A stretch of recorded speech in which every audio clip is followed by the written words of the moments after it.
This is one of my all-time favorite fragrances, and this is a masterpiece, and I don't throw that around lightly, guys. Coming from the house of Argos, this is Danae, and just look at that juice. I mean, can we just talk about that, guys? This is hands down the best from the house that I've smelled, like without question.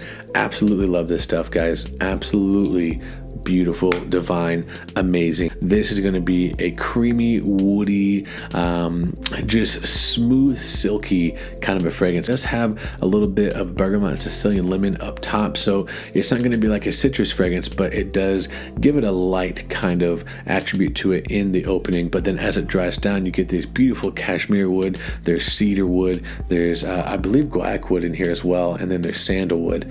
Guys, this is perfume done at its finest. This is, in my opinion, the best from the house. If you haven't tried anything from Argos, I definitely recommend this one, guys. I don't think you can go wrong with it. This is a unisex fragrance.